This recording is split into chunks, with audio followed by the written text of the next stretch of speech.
So in this video, I'll be discussing why you should study history. I just want to clarify that this is not why you should study history as a degree or anything like that, but more of for people, especially those who are in high school, who are wondering, what's the point of studying history? I specifically remember in my junior year of high school, in my U.S. history class, a student said to my teacher, what's the point of studying history? There's no reason to study history. Well, that's not the case. It's not the case that there is no reason to study history. As a matter of fact, studying history is one of the most important aspects of education. So today, I'm going to be giving you a little bit of background about myself real quick. I am a senior in college. I'm a history major, and I'm just working on this YouTube project kind of on the side, just kind of making quick videos for people who need a little more understanding of stuff. And so I'm going to go with the basic question of why you should study history. So by kicking this off, we need to first ask, where have we been? Well, you can see in this slide, there's many different civilizations here. We got Mesopotamia, China, the Americas, ancient Egypt, ancient Greece, ancient Rome. Societies began in these early areas like Mesopotamia, and they were really built around rivers. Civilizations really began around large body of waters, clean bodies of water. This is due to food sources, being able to have clean drinking water and stuff like that. Now, understanding these ancient and early civilizations is crucial to understanding modern civilizations, because without these ancient civilizations, we wouldn't be able to have successfully created modern civilizations. There were inventions that created all the way back in Mesopotamia that go as early as alphabets. The Phoenician writing system, Phoenician alphabet, began thousands of years ago. Ancient Greece, ancient Rome, ancient Egypt were very advanced societies in a technological term, in a government term, in many different ways. We wouldn't be where we are without these powerful ancient civilizations. And the expansion of the world really began here. It began in these smaller civilizations that expanded into a wider global scale. And so that brings me into my point on technology. So you can see here on this slide, I have a chair, alphabet, typewriter, cell phone, and Xbox. So all of these wouldn't be possible without technological advancements made thousands and thousands of years ago.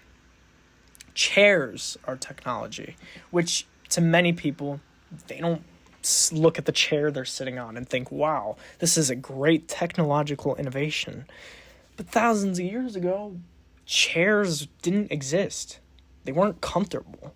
People sat on rocks. People didn't sleep in beds. They laid on the ground next to a fire. People didn't have cell phones to carry around. Cell phones didn't even exist until a couple decades ago.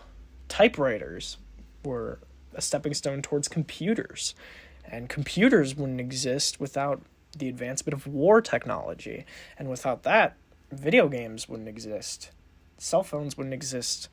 Computers, internet, these were all important aspects of the advancement of technology. And when looking in retrospect into history, it is important to understand how we got from where we are and where we're going through the advancement of technology. And when you look at the study of history, my world civilization, and in other terms, world history 101, basically, professor in college, he basically told us that the study of history can be dumbed down to the study of technology, because studying technology, it's important to see how societies have built around different items, different innovations that have allowed them to progress. Let's look at ancient China, for example. China was one of the most powerful countries in the world for thousands of years. The empires that took over, the way Chinese society ran, they were phenomenal. And only 1,000 years ago, if you were to ask someone who they believed was going to be the world superpower by the end of the millennium, they would not have said any European countries. Obviously, they wouldn't have said any of the Americas. They would have likely said China, because China was far more advanced than the rest of the world. And that was a result of technology and innovation at the time. But then the question comes, did China peak 1,000 years ago in their innovation? Well, that's something to think about, because gunpowder and, products like that existed 1,000 years ago through China, but they never really advanced beyond that because they were so focused on their past that they didn't study the past to move towards the future. And this is why technology in other countries, especially European countries and eventually into the American countries, were able to advance so far beyond these other civilizations, is because technology was advancing at a rapid pace, especially after the Middle Ages and especially into the Industrial Revolution era, and just how much societies were able to progress. Warfare highlights the most progression of all time, especially over the last century.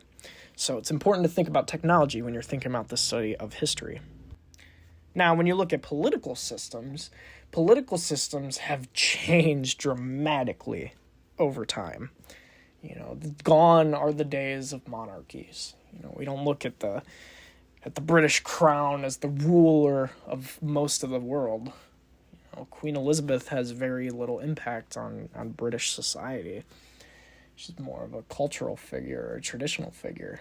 President Joe Biden is not the emperor of the United States. Figures such as Adolf Hitler, they don't exist anymore. The Japanese rising sun isn't a cultural icon for the nation of Japan. The hammer and sickle is not the cultural icon of Russia anymore. These are very important aspects of seeing how society has progressed, how the world has progressed.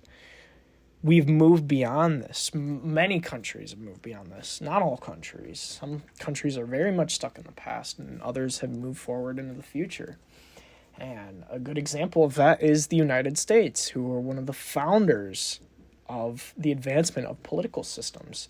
And when you study American history, you can see the difference between 1776 and 2022. There's a massive difference from, like in this example on the slide I have here, the Constitutional Convention.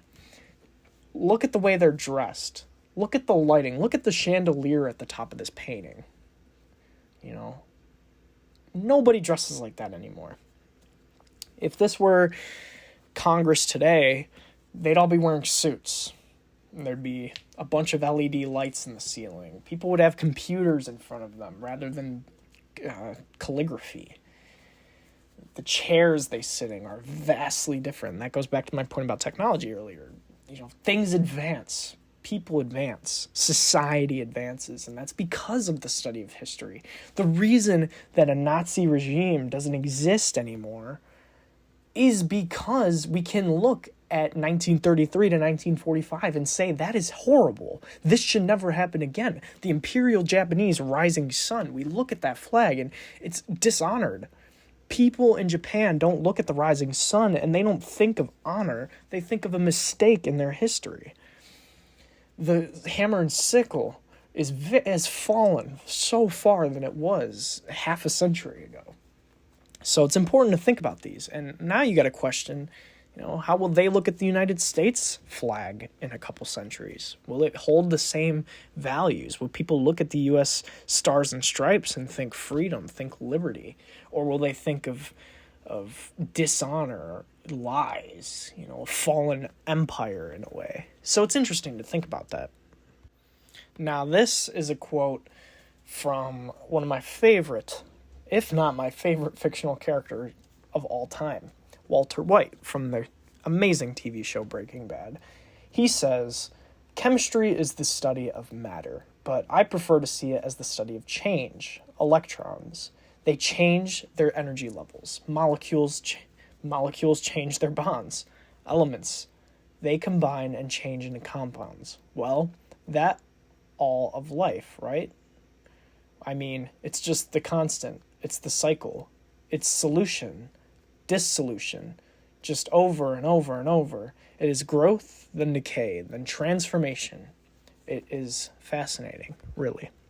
So, what is my point with this? Well, this quote directly applies to history. History is growth, decay, transformation. We can look at Japan, for example. Japan, before the Meiji Restoration, about a century ago, had been stuck. They were just unopen to the rest of the world. There was little innovation. They were very much stuck in their traditional past ways. But then the Meiji Restoration happens. Japan transformed. They grew into this superpower that became eventually Imperial Japan in the Showa era. And then Imperial Japan fell. And now Japan is one of our global economic masterpieces. They are one of our leaders. So it's interesting to think about that. And to dumb this down really for especially for a high school student, just think about something in your everyday life. Think about yourself, for example. Think about who you are now. Think about, let's say you're 17 years old. So you're probably a junior or senior in high school. Now think about yourself when you were 9 years old. Think of how different you are since then. Your voice changed. Your personality changed. You don't just watch cartoons all day, probably.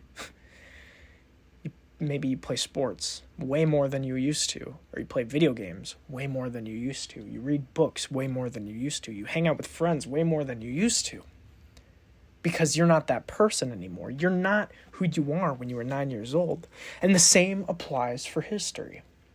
The absolute same applies for history. The world isn't the same in 2022 as it was in 1945. Not by a long shot. Most countries have evolved far beyond that. Some have fallen behind, and others have stayed the same. It's growth, decay, and transformation. And that is a wonderful quote to think about when you think about history.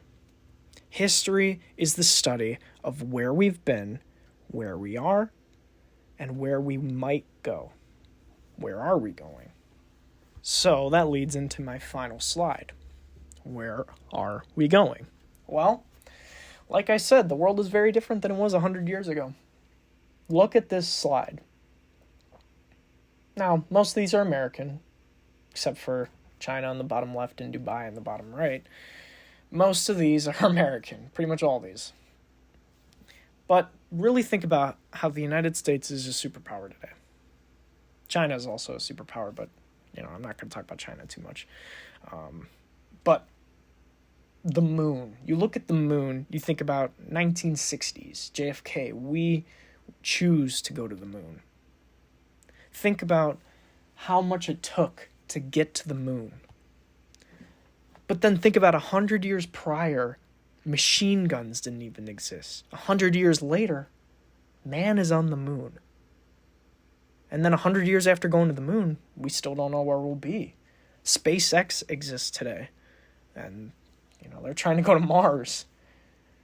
Elon Musk, Jeff Bezos, working on projects to bring mankind to Mars. That's fascinating. That's remarkable. Companies like Microsoft, Disney, Apple, they're innovating in their respective fields in fascinating ways. Apple has been innovating for over multiple decades.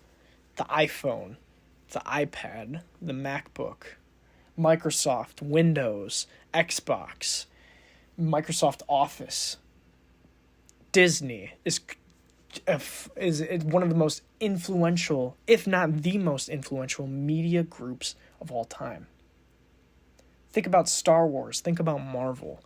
Think about the Disney landscape, especially in the streaming service industry.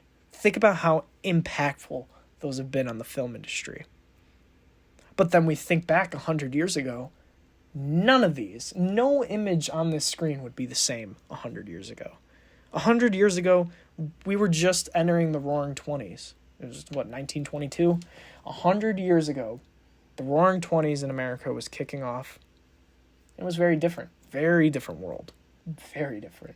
They couldn't even have imagined what any of this would be.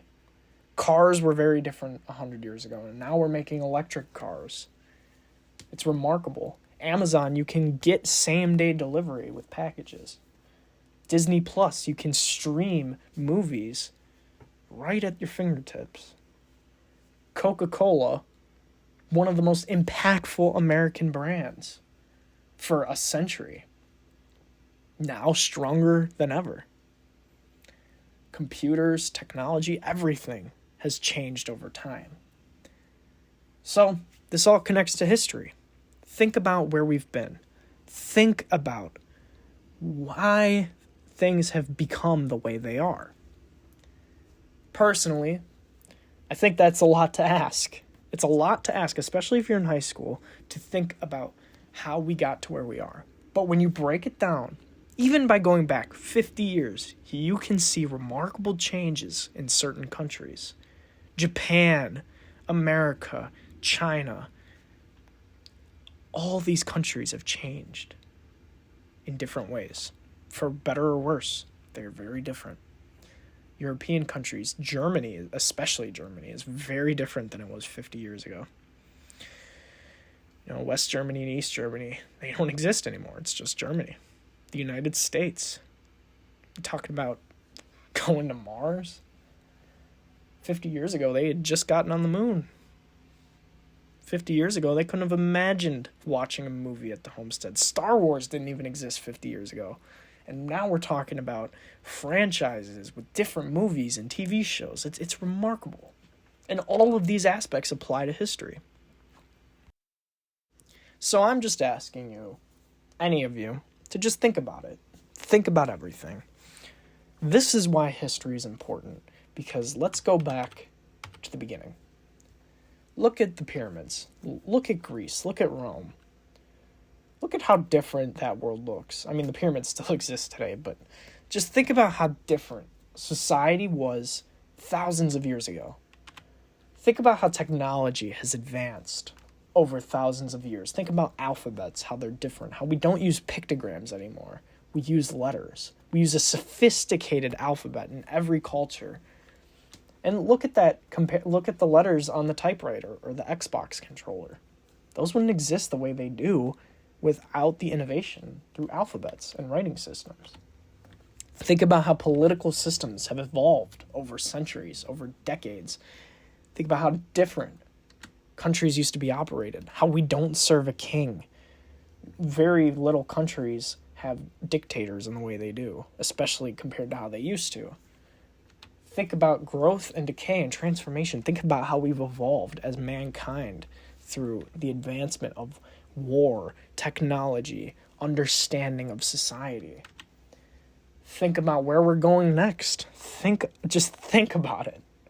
Think about how exciting it is to learn what the new Apple product is going to be, or what the new Tesla electric car is going to be, how much it's going to cost. Where are we going to be in 50 years? Just think about these things and think about how exciting it is. So that's just kind of my opinion. I hope this was any help as to why you should study history as a person, why history is important, and where it could lead us. So thank you for watching. Please consider leaving a like, a comment. I'd love to hear other opinions. Maybe you totally disagree with me, and that's awesome. I kind of hope you do. I'd love to get into a conversation about this. I said this in my last video, but I'm just trying out YouTube for a historical perspective channel. I'm not affiliated with my university. I will not disclose my university, but I am a senior in college. I am a history major. I graduate in a couple months, and I'm very excited to see what could happen with this channel. Maybe I'll go somewhere with it. Maybe it will never be anything. It's just kind of fun to talk about. So thank you for listening, and have a nice day.